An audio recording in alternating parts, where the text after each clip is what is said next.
உங்கள் அசத்தல் மாமி சேனல்ல இன்னைக்கு பிரண்டையை வச்சு முறுக்கு பண்ண போறோம். அதுக்கு தேவையான பொருள் மிளகு, சீரகம், பாசிப்பருப்பு, பொட்டுக்கடலை, பெருங்காயம் இந்த மாதிரி தண்ணியில போட்டு வச்சுக்கோங்க. பதப்படுத்தின அரிசி மாவு, உப்பு, பிரண்டை.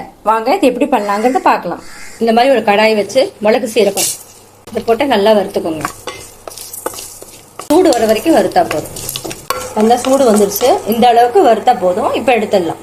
பாசிப்பருப்பு இதையும் போட்டு நல்லா செவக்க வறுத்துக்கோங்க. இந்த அளவுக்கு செவக்க வறுத்தா போதும். இந்த பாசிப்பருப்பு நம்ம வறுத்து வச்சிருக்கோம்ல, இதை மிக்சியில போட்டு நைஸா அரைச்சிக்கலாம். இந்த மாதிரி நைஸா அரைச்சிக்கலாம். இதை நம்ம செழிச்சு எடுத்துக்கலாம். இந்த மாதிரி செழிச்சு எடுத்துக்கலாம். பொட்டுக்கடலையும் போட்டு நைஸா அரைச்சிக்கலாம்.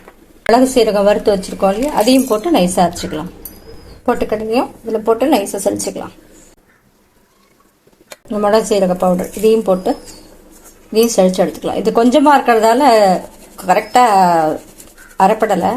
அதனால இப்போ செழிச்சிங்கன்னா கொஞ்சம் பவுடரா விழும் உங்களுக்கு. அந்த கப்பியை மட்டும் எடுத்துடலாம். மூணுமே செழிச்சு எடுத்து வச்சாச்சு. இதை அந்த பிரண்டை நம்ம வச்சிருக்கோம் இல்லையா, அதோட போட்டு அரிசி மாவு போட்டு உப்பு போட்டு கலக்கலாம். அது வாங்க அது எப்படி பண்றதுன்னு பார்க்கலாம்.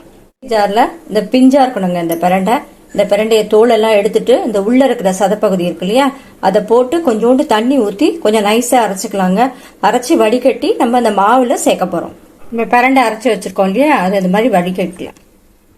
வடிகட்டி தனியா இதை எடுத்து வச்சுக்கோங்க. இந்த மாவோட நம்ம கலந்து பிசைஞ்சுக்கலாம். இந்த பிரண்டை தண்ணி வடிகட்டி எடுத்து வச்சிருக்கோம் இல்லையா, அரைச்சிட்டு அதோட இந்த அரிசி மாவு, பதப்படுத்தின அரிசி மாவு, தேவையான அளவு உப்பு, பெருங்காயம் தண்ணியில போட்டு கரைச்சி வச்சிருக்கோம் இல்லையா அது. இப்ப அந்த மூணு மாவு நம்ம செழிச்சு வச்சிருக்கோம் இல்லையா, பொட்டுக்கடலை, பாசிப்பருப்பு, மிளகு, சீரகம், அதையும் இதுல போட்டு ஒன்னா கலந்துடலாம். எல்லாத்தையும் போட்டு ஒன்னா முறுக்கு பதத்துக்கு நம்ம பிசைஞ்சுக்கலாம். தண்ணி ரொம்ப ஊத்தினா தளர்ந்து போயிடும். தண்ணி கரெக்டா ஊத்துங்க. கரெக்டா அப்பதான் உங்களுக்கு புழியறதுக்கு கரெக்டா இருக்கும். இன்னும் கொஞ்சம் தண்ணி வேணும். உங்களுக்கு பிசைஞ்சிட்டு நான் காமிக்கிறேன். பாருங்க, இந்த அளவுக்கு இருக்கணும் பிசையறது. இதுல கொஞ்சோண்டு நெய் மட்டும் ஒரு ஸ்பூன் ஊத்திக்கலாம். நெய்யும் போட்டு நல்லா கலந்து பிசைஞ்சு எண்ணெய் காயிற வரைக்கும் இது கொஞ்ச நாள் ஊறட்டும். நான் இந்த மாதிரி முள்ளு முறுக்கு அரிசி எடுத்திருக்கேன். இதை போட்டு மாவு அதில் போட்டு நம்ம எண்ணெய் காஞ்ச விட்டு புழியலாம். வாங்க அரைச்ச போட்டுட்டு மாவு கொஞ்சமா போட்டு புழிஞ்சுக்கலாம். வாங்க ஒரு டிப்ஸ் சொல்றேன். நம்ம இந்த பொட்டுக்கடலை எல்லாம் போட்டு முறுக்கு புழியறதால எண்ணெய் நிறைய குடிக்கும். அதுக்கு இந்த புளி கொஞ்சோண்டு உருட்டி நீங்க இதுல போட்டுட்டீங்கன்னா எண்ணெய் குடிக்காது. எண்ணெய் நல்லா காஞ்சிடுச்சு. வாங்க நம்ம முறுக்கு புழியலாம். இந்த அளவுக்கு புழிஞ்சு எடுத்துக்கலாம். நல்லா வந்துருச்சுங்க.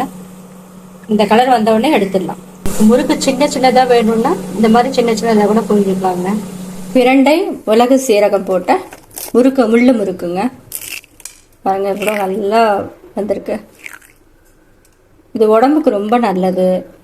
ஜீரண பிரச்சனை, வயிற்று வலி பிரச்சனை, மூட்டு வலி பிரச்சனை எல்லாத்துக்குமே நல்லா கேட்குங்க. இது பிரண்டை போட்டிருக்கிறதால குழந்தைங்களுக்கு கண்டிப்பா கொடுக்கலாம். ஒன்றும் ஆகாது. கண்டிப்பா இதை நீங்க செஞ்சு பாருங்க. நான் என்னென்ன பொருள் எல்லாம் போட்டிருக்கேனோ அதெல்லாம் போட்டு நீங்க செஞ்சு பார்த்துட்டு எனக்கு சொல்லுங்க.